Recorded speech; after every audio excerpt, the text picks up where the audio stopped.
I hope you all are absolutely well. I am very good here. Welcome back to Hina Ma'am's classes. This is Hina Kausar. Today I am again in front of you with active and passive voice in future tenses. Those who have not watched my previous video, you can go to my description box and take good knowledge from there.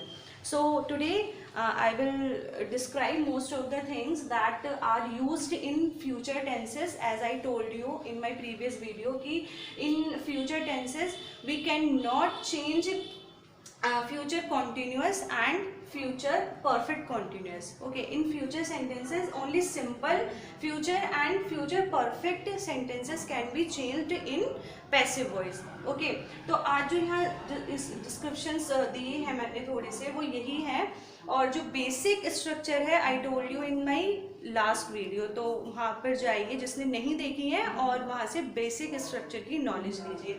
तो जो ये main structure है यहाँ पर देखिए कि future tenses में सिर्फ दो तरह के सेंटेंसेस को ही हम पैसिव में चेंज कर सकते हैं, सिंपल फ्यूचर को एंड परफेक्ट को. परफेक्ट फ्यूचर कॉन्टिन्यूस को हम पैसिव में चेंज नहीं कर सकते और फ्यूचर परफेक्ट कॉन्टिन्यूस को हम पैसिव में चेंज नहीं कर सकते.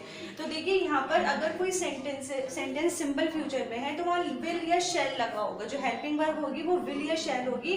तो जब पैसिव हम बनाएंगे तो बहुत ही सिंपल है, उसमें हम विल शैल के साथ में बी को ऐड कर देंगे, यानी कि will be and shall be.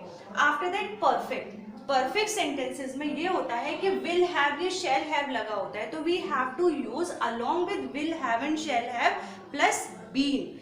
Will have been, ठीक है, will have plus been, shall have plus been. और बेसिक स्ट्रक्चर क्या बताता है हमारा, बी सब्जेक्ट, जो सब्जेक्ट होता है उसका ऑब्जेक्ट हो जाता है और ऑब्जेक्ट का सब्जेक्ट हो जाता है. तो बेसिक स्ट्रक्चर के लिए मेरी पहली वीडियो देखिए.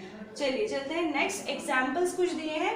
They will sing a song, ठीक है, this is in simple like simple future sentence की they will sing a song, ठीक है. तो इसको कन्वर्ट कैसे करेंगे, बेसिक स्ट्रक्चर हमारा क्या कहता है, find object in a sentence. सबसे पहले ऑब्जेक्ट को फाइंड कीजिए सेंटेंस में कि ऑब्जेक्ट क्या है. तो हमारा ये सब्जेक्ट हो गया, this is subject, this is helping verb, ठीक है, एंड दिस इज ऑब्जेक्ट. ये हमारी मेन वर्ब है एंड दिस इज ऑब्जेक्ट. तो हमें ऑब्जेक्ट फाइंड करना है, तो what is object in it, object है a song. Getting my point. तो हम यहाँ लिख देंगे a song. A song, what is helping verb here, will, so we use will here. A song will, और विल के साथ हमें क्या लगाना होता है, बी लगाना होता है. तो अ song will be, a song will be.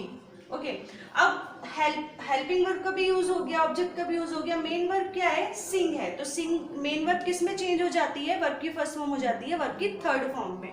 तो अ सॉन्ग विल बी संग, सिंग की थर्ड फॉर्म होती है संग. एंड यहाँ पे सब्जेक्ट दिया है, so it is necessary to add subject in passive sentence. तो सब्जेक्ट से पहले हम क्या लगाते हैं, बाय लगाते हैं. बाय और दे सब्जेक्ट में है, और जब दे ऑब्जेक्ट में चेंज होगा it will be converted into them. इसका क्या बन जाएगा, दैम बन जाएगा.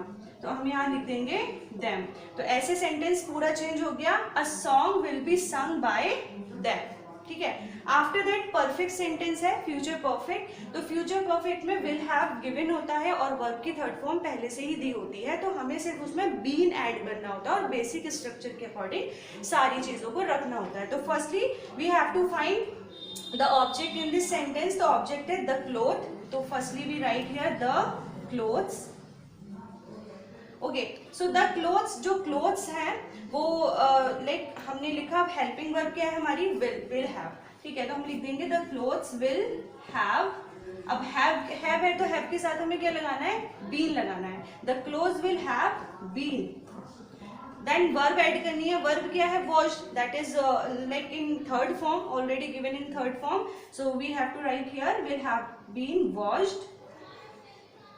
अब सब्जेक्ट भी दिया है, इसमें सब्जेक्ट ही है, तो जब दिया है तो हमें यहाँ पे भी कन्वर्ट करना पड़ेगा. So we have to use by before subject, और सब्जेक्ट क्या लिखा है, ही, और जब ही ऑब्जेक्ट में जाएगा तो he will be changed into object और ही का बन जाएगा हिम. ओके, सो ये सिंपल सा था, इसके अलावा कुछ नहीं होता है एक्टिव पैसिव वॉइस में। आई होप आपको ये समझ आया होगा। अब मैं आपको बताती हूँ कि सब्जेक्ट जो जितने भी पर्सन्स होते हैं उन पर्सन्स को सब्जेक्ट से ऑब्जेक्ट में कैसे बदला जाता है। Let's see. So look at the board, it is written very clearly pronouns, यानी कि जो सेंटेंस में हमारे जो पर्सन्स होते हैं वो पर्सन्स क्या होते हैं, प्रोनाउंस ही तो होते हैं। I, you, they, we, he, she, it, ये सब क्या है, ये प्रोनाउन ही तो है। तो प्रोनाउंस के क्या होते हैं, पर्सन्स होते हैं। ठीक है, तो कौन कौन से पर्सन होते हैं हमारे, first person, second person and third person. ठीक है, तो फर्स्ट पर्सन का जो सिंगुलर और प्लूरल में बांटा गया है, ठीक है, फर्स्ट पर्सन को सिंगुलर और प्लूरल में बांटा गया है, उसका सिंगुलर और प्लूरल ऑब्जेक्ट में भी कैसे चेंज किया जाता है ये देखिए। फर्स्ट पर्सन का जो सिंगुलर होता है वो आई होता है। ठीक है, फर्स्ट पर्सन का सिंगुलर आई होगा, जो सब्जेक्ट होगा, ये सब्जेक्ट प्रोनाउन है, ये ऑब्जेक्ट है, कि यानी कि एक्टिव में जो सब्जेक्ट है जब वो ऑब्जेक्ट में चेंज होता है तो वो कैसे चेंज होता है, और ऑब्जेक्ट से जब सब्जेक्ट में चेंज करेंगे तो उसका क्या बन जाएगा। तो देखिए फर्स्ट पर्सन आई है। ठीक है, अब आई का जो ऑब्जेक्ट बनाएंगे हम सिंगुलर में, तो आई का ऑब्जेक्ट क्या बन जाएगा, मी होगा। ठीक है, I will be change into me in passive voice, and when we change passive voice into active voice, so we have to change me as subject in the sentence in the form of I। समझ में आ रही है बात, कि जब passive voice से हम active में अगर ऐसे सेंटेंस आ जाए, बहुत सारे एग्जामिनेशंस में ऐसे सेंटेंस आते हैं कि पैसिव में सेंटेंस दिया होता है और उसे एक्टिव में चेंज करना होता है, तो वहां पे ऑब्जेक्ट दिया होता है, ऑब्जेक्ट की फॉर्म दी होती है, तो उसे हमें सब्जेक्ट में चेंज करना होता है। तो जब आई ऑब्जेक्ट में चेंज होगा तो वो मी बन जाएगा, और जब मी सब्जेक्ट में चेंज होगा तो वो आई बन जाएगा। और ये जो आई है फर्स्ट पर्सन है सिंगुलर का। अब फर्स्ट पर्सन में जो प्लूरल है वो कौन होता है, फर्स्ट पर्सन का जो प्लूरल है वो होता है वी। ठीक है, फर्स्ट पर्सन का प्लूरल होता है वी। अब वी का ऑब्जेक्ट क्या होता है, वी का ऑब्जेक्ट होता है अस। क्या होता है वी का ऑब्जेक्ट, अस। तो अगर हमें वी को ऑब्जेक्ट में चेंज करना होगा तो हम अस उसको चेंज कर देंगे अस में, और अस को अगर हमें सब्जेक्ट बनाना होगा तो हम कर देंगे वी। तो आपको ये ध्यान रखना है कि फर्स्ट पर्सन हमारे दो होते हैं, आई एंड वी। आई को ऑब्जेक्ट में चेंज करेंगे वो मी हो जाएगा, और वी को ऑब्जेक्ट में चेंज करेंगे तो वो अस हो जाएगा। सेकेंड पर्सन सिर्फ एक ओनली वन होता है, सेकेंड पर्सन होता है यू। This is you. ठीक है, इसका कोई मतलब प्लूरल नहीं होता या कुछ नहीं होता, ये यू एज अ प्लूरल में यूज होता है। किस में यूज होता है, प्लूरल में। यू हमेशा प्लूरल में ही यूज होता है। तो यू को जब हम ऑब्जेक्ट में चेंज करेंगे तो यू का यू ही रहेगा, इसकी फॉर्म चेंज नहीं होती। यू ऑब्जेक्ट में लिखेंगे तब भी यू आएगा, और यू सब्जेक्ट में लिखेंगे तब भी यू ही आएगा। अब थर्ड पर्सन देखिए, थर्ड पर्सन में जो सिंगुलर होते हैं वो होता है ही, शी एंड इट। ठीक है, ये फर्स्ट पर्सन के सिंगुलर है। अब इन्हें जब हम ऑब्जेक्ट में चेंज करेंगे तो इनका क्या हो जाएगा, देखो ही का हो जाएगा हिम ऑब्जेक्ट में जाते ही, शी का हो जाएगा हर ऑब्जेक्ट में जाते ही, और जो इट है, इट का हमेशा इट ही रहता है। ठीक है, ऑब्जेक्ट इट का इट ही रहता है। अब थर्ड पर्सन का भी प्लूरल होता है। थर्ड पर्सन का प्लूरल क्या होता है, दे। थर्ड पर्सन का प्लूरल होगा दे। जब दे को हम ऑब्जेक्ट में चेंज करेंगे तो दे का बन जाएगा देम। Getting my point. अब आप जब भी सेंटेंसेस को चेंज करेंगे इस टेबल को ध्यान रखना है।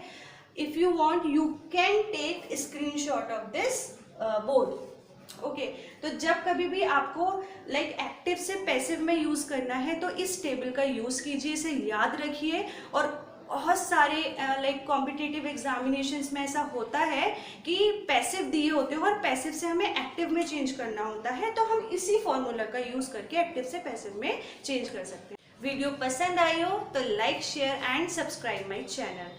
और एक बात जो मैं लास्ट में कहती हूँ, अपने आप को किसी से कम मत समझिए, कोई और कर सकता है तो आप भी कर सकते हैं, आप 100 to 100% कर सकते हैं। तो बी हैप्पी, स्टे ट्यून्ड, खुश रहिए, आसपास सबका ध्यान रखिए और मेरी वीडियो को बहुत सारा प्यार देते रहिए। Thank you so much, thank you for watching.